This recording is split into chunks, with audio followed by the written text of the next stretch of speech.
आप देख रहे हैं भारत का लोकतंत्र। सबसे पहले तो आपका शुभ नाम? मेरे नाम महामंडलेश्वर श्री महंत सच्चिदानंद दास शास्त्री। आप कौन से शहर से आए हैं?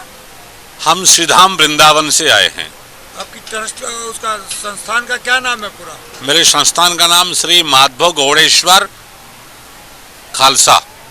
जी गुरुजी, आपके गुरु का क्या नाम है? और मेरे गुरुजी का नाम जो है अनंत श्री विभूषित 1008 श्री महंत अच्युतानंद दास जी महाराज। अच्छा गुरुजी, ये जो संस्थापक कौन थे आपके इसके संस्था? इसके संस्थापक मेरे पूज्य श्री गुरुजी महाराज थे। गुरुजी, आपको ये प्रेरणा कहाँ से मिली इस तरह की जो और आश्रम में क्या क्या समाज के लिए? समाज के लिए हमारे आश्रम में जैसे कि संत सेवा है, अतिथि सेवा है, दरिद्र नारायण सेवा है, आए हुए कोई भी हो उनका सेवा है, गौ सेवा है, ये सब हमारे आश्रम से मतलब संचालित होता है। कितनी आपकी ब्रांचें हैं पूरे हिंदुस्तान में? हमारे लगभग 4 ब्रांच है। 4 ब्रांच हैं। किस किस स्टेट में और किस किस शहर में? सबसे पहले तो उड़ीसा में हमारे 3 आश्रम हैं। उड़ीसा में? हाँ, और श्रीधाम वृंदावन में एक है। गौशाला भी है और आश्रम भी है। तो वो सारे हेड ऑफिस आप संचालन करते हैं? हाँ, मैं ही संचालन करता हूँ। अच्छा, 4 आपकी ब्रांचेस, चारों ब्रांचेस आपके अंडर में काम करती है? जी। गुरुजी, उन ब्रांचों में विशेष क्या प्रोग्राम चलता है? विशेष वही है, जैसे कि कोई अनाथ है, गरीब है, कोई कन्या का विवाह नहीं हो पा रहा हो, और किसी का कोई मतलब जो ज़रूरतमंद हैं, जैसे लॉकडाउन में हमने बहुत कुछ किया, बहुत सारे गरीबों को अन्न आदि वस्त्र आदि बांटा और बहुत सारे सामाजिक कार्य किया, ये सब कार्य चलते हैं। क्या आपके यहाँ गौशाला का भी कोई इस तरह का गौ माता का कोई विशेष स्पेशल कोई पूजा या स्पेशल कोई प्रोग्राम या गौशाला? हाँ, गौ माता देखिए, हमारे हिंदू धर्म में गौ जो है, हम गौ माता को माता मानते हैं। गावो विश्वस्य मातरः, गावः विश्वस्य मातरः। गौ माता जो है सारे विश्व के माता है, जननी है। तो इसलिए गौ सेवा करना एक प्रकार से मैं समझता हूँ भगवान का सेवा करना। तो गौ माता के शरीर में 33 करोड़ देवताओं का निवास होता है, इसलिए गौ माता का सेवा करने से भगवान का सेवा हो जाता है।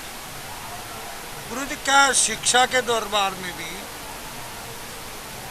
हाँ, आपने इस तरह का कोई स्कूल खोला हो, अनाथ आश्रम खोले हो? न, ये हमारा प्रकल्प में शामिल है। अभी इसको करना चाहते हैं, लेकिन अभी तक नहीं किया, क्योंकि मैं स्वयं भी व्याकरणाचार्य हूँ, वेदांताचार्य हूँ और फिलोसफी में दर्शन शास्त्र में MA किया हूँ।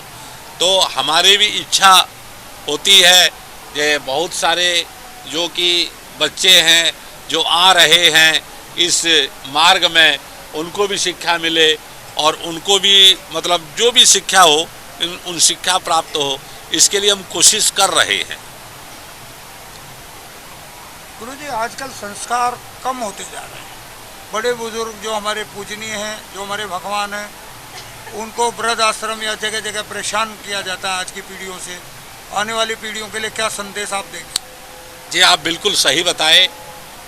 जो माता पिता हमको इतना कष्ट करके लिखाए, पढ़ाए, बढ़ाए और हमको सब कुछ दिया, लेकिन हम जब माता पिता हमारे वृद्ध हो जाते हैं, हम उन एक प्रकार से हमारे लिए भार स्वरूप हो जाते हैं और हम लोग क्या करते हैं, उनको कोई अनाथालय में उनको भेज देते हैं। या मतलब ऐसे जो नहीं करना चाहिए उनका सेवा नहीं हो पाता, क्योंकि वृद्धाश्रम में जैसे हालत आप जानते हैं। तो इसलिए ये बहुत गलत है। ये पहले नहीं था।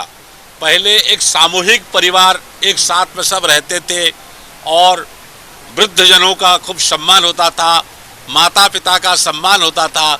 लेकिन ये समय के कारण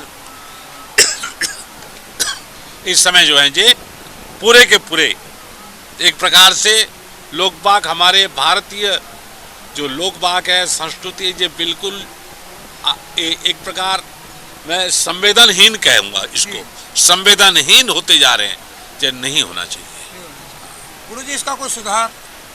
इसका सुधार तो धर्माचार्यों को, कथावाचकों को, विद्वानों को, जो कथा कहते हैं, जैसे बड़े बड़े कथावाचक हैं, बड़े बड़े धर्माचार्य हैं, इन लोगों का कर्तव्य है इस कुरीति को, ये कुरीति क्या है, माता पिता को नहीं पूछने वाला कुरीति, इसको मिटा दें और माता पिता को सेवा करें और सभी को संस्कारवान बनाएं। गुरु जी, हमारी संस्कृति को दुनिया मानती है, दुनिया अपना रही है और हमारे यहाँ बाहर की संस्कृति आ रही है, इसका कौन लोग दोषी है? इसका हमारे विचार में हम ही लोग दोषी हैं। जो फॉरेनर है, जो पाश्चात्य सभ्यता है, वो हमारे सभ्यता का अनुकरण कर रहे हैं। वो जो शराब शबाब नहीं होने से नहीं चलने वाले, वो सब जो है उसको छोड़कर हमारे भारतीय संस्कृति के प्रति वो अनुरक्त हो रहे हैं। और ये दुर्भाग्य है, हम भारतीय होकर भी अपने सभ्यता और अपने संस्कृति को छोड़कर उस पाश्चात्य सभ्यता का अनुकरण कर रहे हैं। ये बड़ा दुखद है।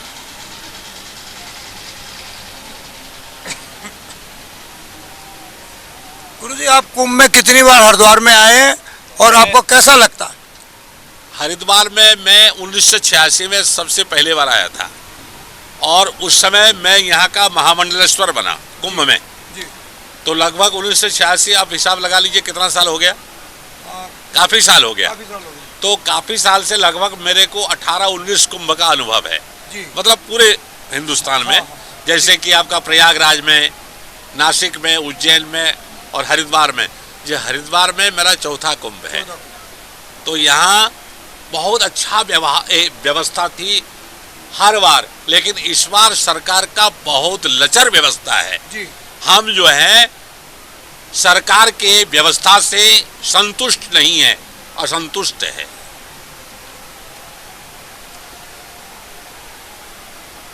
गुरुजी ने जो अमृतवाणी, सत्य वचन धर्म के लिए, समाज के लिए, हमारे हिंदुस्तान के लिए दिया, वो एक अनमोल धरोहर है। भारत का लोकतंत्र मैगजीन जो अब पूरे देश में जाएगी, मंदिर पूजा घर में लोग इसे रखेंगे, क्योंकि ये पूरे सभी धर्मों का, सभी मंदिरों का, सभी संस्थानों का, अपने महाकुंभ का सबकी जानकारी है। तो ये मंदिर पूजा घरों में लोग रखेंगे, सारे साधु संतों के दर्शन इसमें हैं और उपदेश हैं, जानकारियां हैं, संस्कार कैसे बढ़ेंगे, धर्म कैसे बचेगा, धर्म आगे कैसे चलेगा, पूरी जानकारी गुरुओं के आशीर्वाद से मिली है। भारत का लोकतंत्र सभी गुरुओं का बहुत बहुत धन्यवाद, आभारी है। और आने वाली पीढ़ियां इसको एक बहुत अच्छा मैगजीन नहीं, भगवान के रूप में एक अखंड प्रचार, अखंड ताकत रूप लेके आएगी। गुरुजी का बहुत बहुत धन्यवाद। इसके विषय में थोड़ा नहीं बोला मैं, इसके विषय में तो बोलता। हाँ बोलो आप, फिर बोलो कोई बात। हाँ, भारत का लोकतंत्र, ये भारत का जो लोकतंत्र है, इसके 8वीं वर्षगांठ पर मैं सभी भारत का लोकतंत्र के जो परिवार के जितने भी सदस्य हैं, सभी को बहुत बहुत साधुवाद और धन्यवाद देता हूँ। ये पत्रिका का उत्तरोत्तर इसका उन्नति हो, यही कामना करता हुआ, और मेरे जो इष्टदेव हैं ठाकुर गोपाल जी महाराज, उनसे भी यही प्रार्थना करूंगा, और वृंदावन का होने के नाते श्री वृंदावन बिहारी से भी यही प्रार्थना करूंगा, इस पत्रिका का, भारत का लोकतंत्र दिनों दिन उत्तरोत्तर इसका वृद्धि हो और मतलब इसका प्रचार प्रसार हो।